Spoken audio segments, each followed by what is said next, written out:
Bonjour, bienvenue sur Sudokanar et je continue d'explorer le jeu de logique intitulé Pentopia en parcourant le site Grandmaster Puzzles. Il faudra que j'aborde aussi des Pentopia qui ont été posés dans le passé au Sudoku Grand Prix, au Puzzle Grand Prix, pardon. Ça sera certainement bien adapté pour se préparer au Puzzle Grand Prix.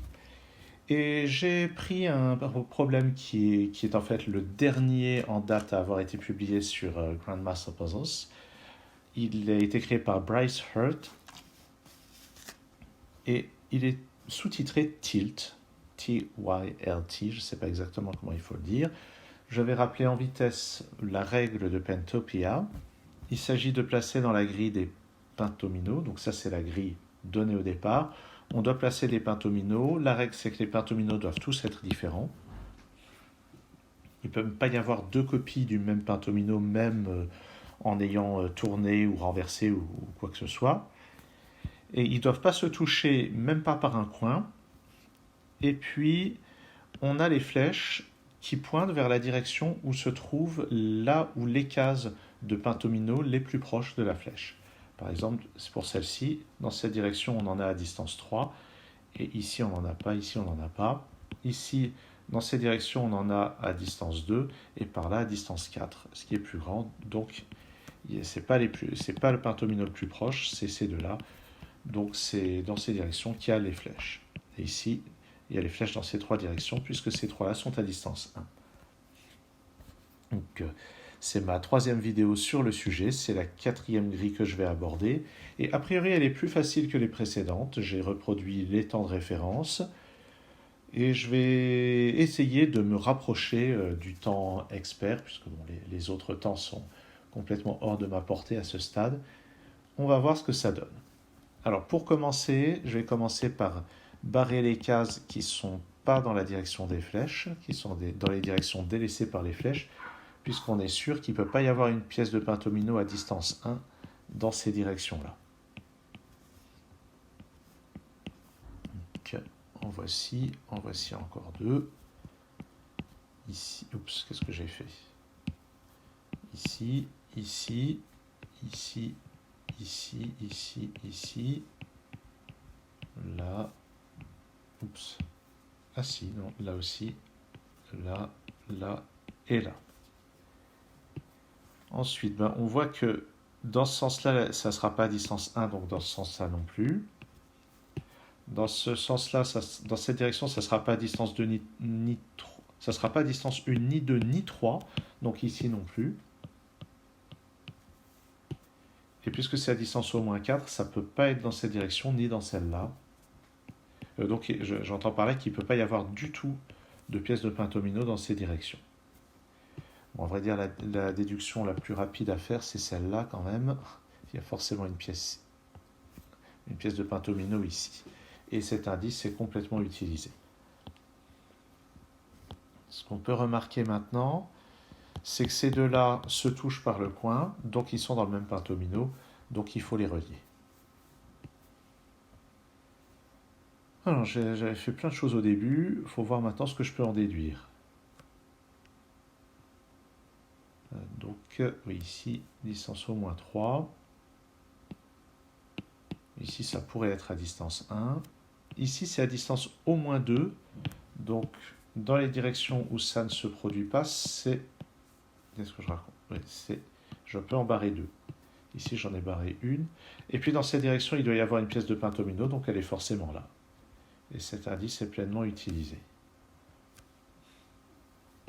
Maintenant, on voit que cette flèche voit cette pièce à distance 2, et ce n'est pas la pièce la plus proche, donc j'en ai une ici. Et ça, c'est complètement utilisé. Là-dedans, il y a 9 cases, donc c'est impossible de caser deux pentomino. Donc ces deux-là doivent être dans le même pentomino. C'est relié. Ça ne peut pas être relié en contournant cette case, sinon ça ferait 6 cases. Donc il y a ça. Et on peut être sûr que là-dedans, il n'y a rien. Ah ben non. On peut être sûr qu'ici, il n'y a rien. Mais maintenant, ça peut être complété comme un T, comme un F, comme un Z ou comme un L. Et c'est le reste de la grille qui permettra de lever l'ambiguïté. Ici, dans cette direction, la distance est maximum 3, mais ça ne peut pas être là ni là, donc la distance vaut 1. Ça, c'est réglé. Et lui aussi, c'est réglé, la distance vaut 1.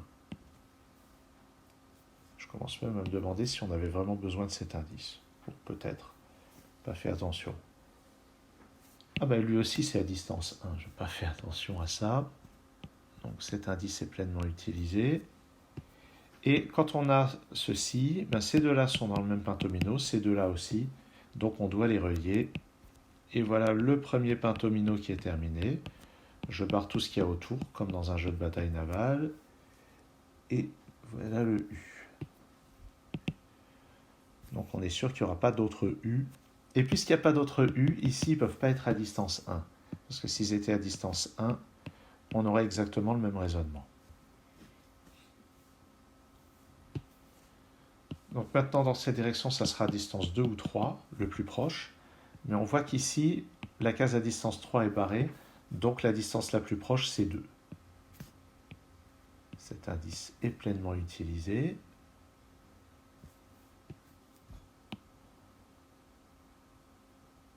Ouais.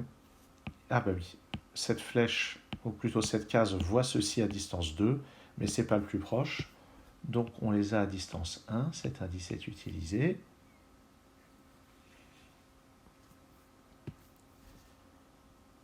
Où est-ce qu'on va regarder? Ouais, bonne question. Ici, est-ce que c'est à distance 1? Bon, a priori, pourquoi pas. Sinon, lui, il est à distance 7.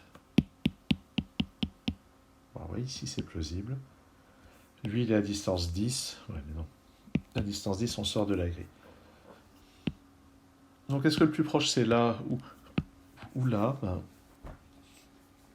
une grande question. Et en fait, si c'est le plus proche est là, ça veut dire qu'ici, on a un L. Et là, ça ne pourra pas être un L. Pour le moment, il n'y a pas vraiment d'ennui avec ça. Donc, va falloir voir. Donc ça ne me paraît pas exploitable.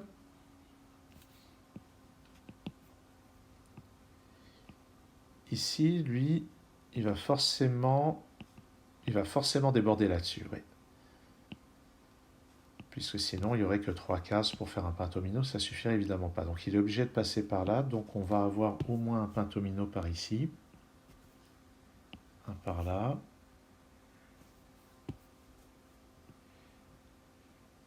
Ce qui veut dire aussi... Ah, voilà. Donc ce pentomino, il est à distance...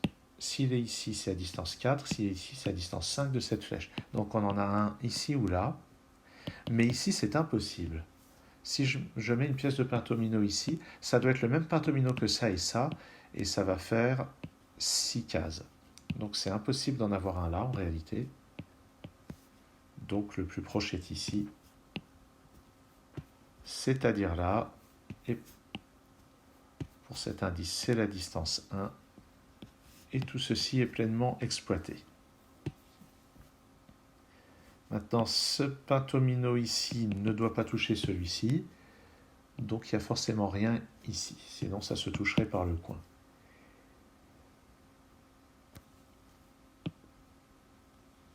Là-dedans, est-ce qu'on ferme ici? A priori, il n'y a rien d'impossible, il y a la place pour mettre un pentomino là-dedans. Et si je ferme ici, ça veut dire que je condamne tout ça. Ça a l'air parfaitement possible. Je ne vois pas du tout ce que je pourrais exclure. Est-ce que ça, c'est avec ça? Ah, ça, non, ça, ces trois-là sont ensemble. Donc, ils ne sont pas avec ça, et ça ne peut pas se toucher par le coin, donc je suis obligé de condamner ça et ça, et donc je les relie de cette manière-là. J'isole le pentomino, c'était donc un Z. Donc j'ai rien ici, sinon ça formerait un Z. Et par ailleurs, non, il n'y a rien de par ailleurs. Ça doit sortir ici. Et ça ne peut pas toucher ça, sinon ça ferait quelque chose de longueur 6. Donc ça va continuer de sortir et ça va rejoindre ça pour former soit un L, soit un N. Dans les deux cas, je suis obligé de condamner ceci et cela et ces trois cases. Je n'ai pas encore de certitude pour celle-ci. Ah ben si, en fait ça c'est pas possible, ça toucherait par le point. Donc nous voici avec un L et ça nous permet donc de condamner tout ça et de condamner cette case. Sinon, ça ferait deux L dans la grille.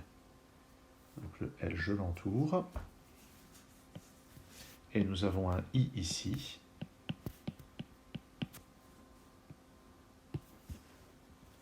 Maintenant, la plus petite distance, on la connaît. Pour cette flèche, c'est 7.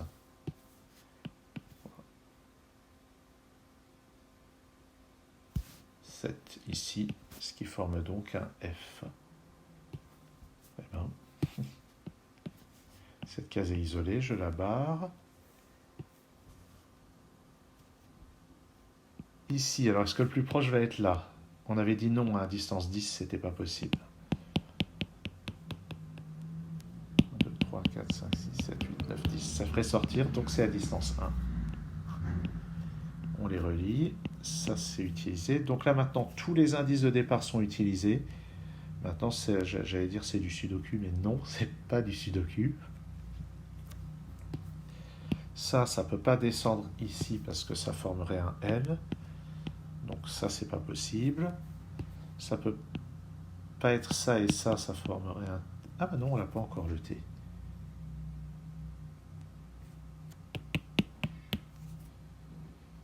Ouais, je les ai bien tous sélectionnés.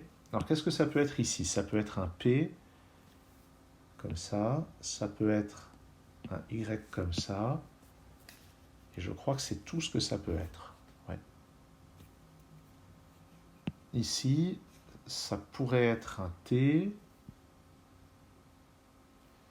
Il y en a 4 au total. Je ne crois pas qu'il y en aura d'autres. Bon, je disais.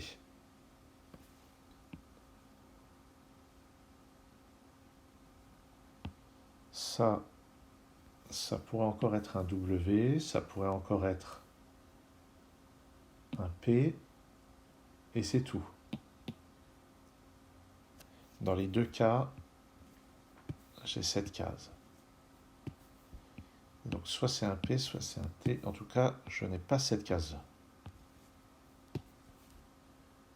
Donc un W ou un P. Ici, ça peut encore être un T, ça peut encore être un P, comme ça, comme ça uniquement. Ça pourrait être un X. Ça pourrait même être un N. Eh ben. Et lui? Lui, ça pourrait être un P. Non, ça... Si, ça pourrait être un... Non, ça peut pas être un P. Parce que si je fais comme ceci, ça condamne ici et ça forme un deuxième P. Si je fais un P comme ceci, même problème, ça condamne ça et ça forme un deuxième P. Donc lui, ça ne peut pas être un P. Ah oui, il y aura aussi cette configuration qui crée le même problème.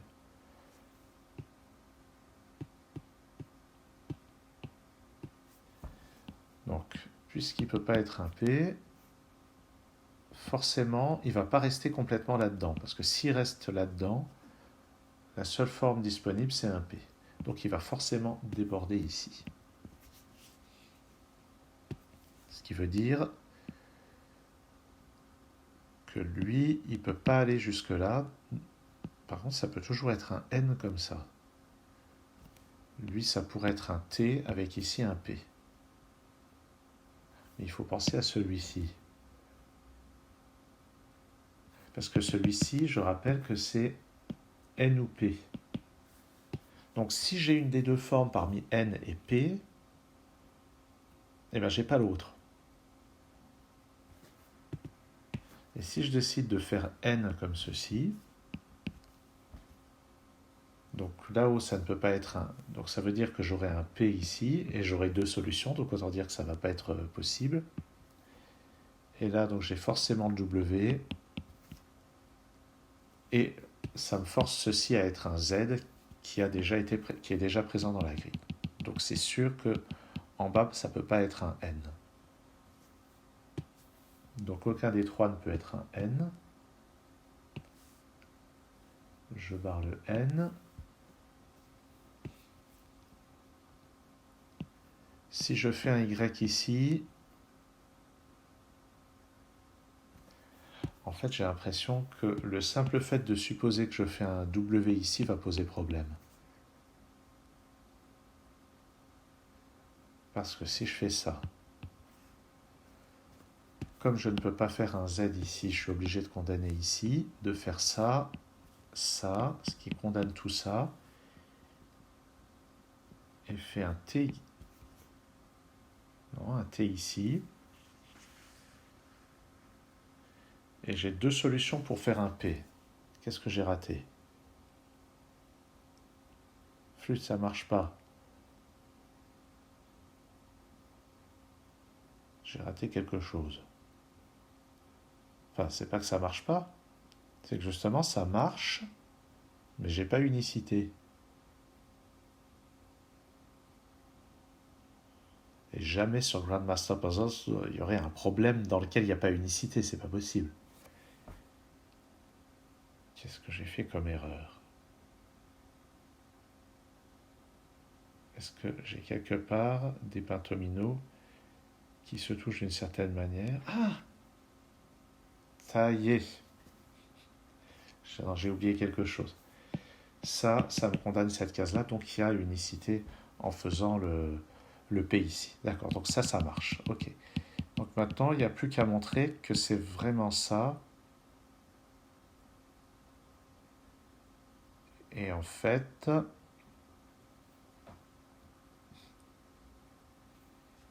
donc, ah oui, d'accord, je vois ce que j'ai raté.